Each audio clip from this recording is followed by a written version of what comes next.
Thanks for tuning in. I'm your host Dash. This is the One Idea Head channel, and today we're going to talk about riding boots. Now, let's be honest for a minute. This is your typical riding boot for the summer when it comes to getting on your motorcycle, just cruising through town. You know the scenery, you know the route. What's the danger, right? I'm guilty of it myself, but you know what? There's no protection in this.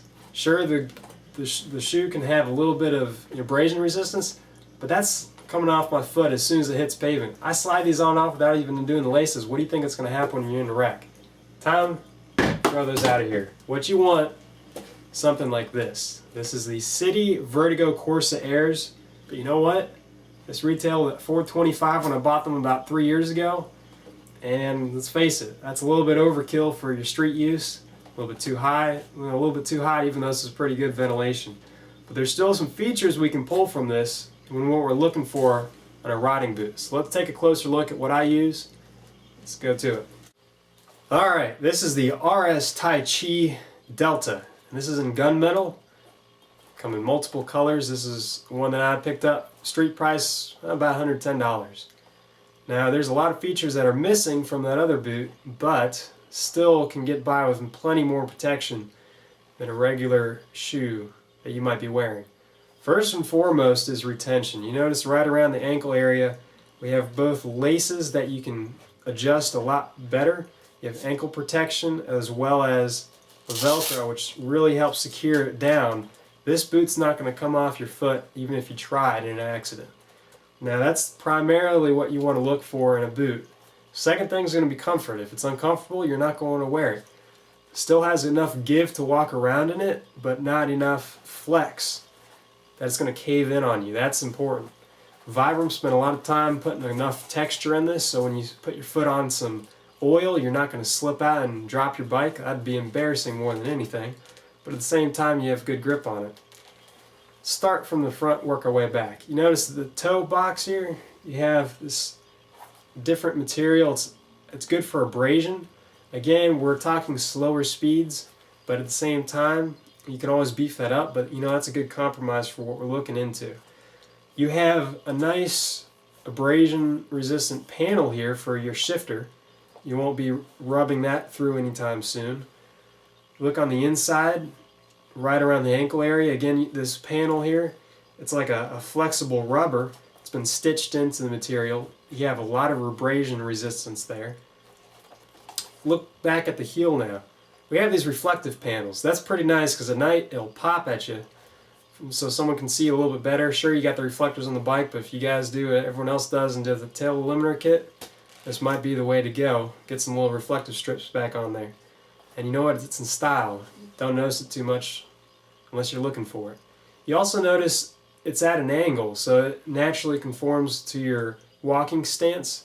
Makes it a little bit more comfortable as well. See also padding here in the heel. Look at this curvature right here. That's important. It conforms to the back side of the heel so it's not flat, so it evenly distributes the impact. Go on the outer side again, abrasion panels stitched in. Now, the most important thing you probably notice is all this mesh material.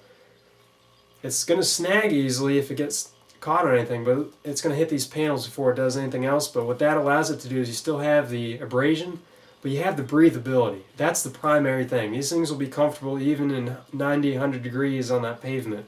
Still be cool enough to wear. It's not too thick. Now we have a dual lacing system. We have both the Velcro. We can tie that up, cinch that down, and then you also have your laces. What's nice about this is you tie up the laces and then you Velcro it over, and your laces are secured in there when you tie them down. They're not flapping all over the place, which is a big issue if you get stuck on your brake lever or shifting lever, and that's always a problem, or when you're getting on and off the bike. So having something to tow your laces in, you can always tuck it under, but this is just a quicker fix to that. All in all, you got a nice about padding. The insole has a nice pad to it, so it's pretty comfortable. So one more thing you might not think about, it's fairly lightweight. That's not so much a big deal, but if you're going to walk around in these later on, that might be something to think about. So there you have it. Those are the features that I deem necessary that find in a boot. You have something that's in your toe protection. You can lace it up good enough so when your foot does come sliding forward, your toes don't get broken.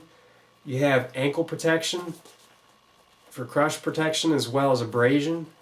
You have good grip on the bottom so it won't slip out on you. And most importantly, something to tie around your ankle that keeps it from sliding off your foot in the event of a spill. So there you go.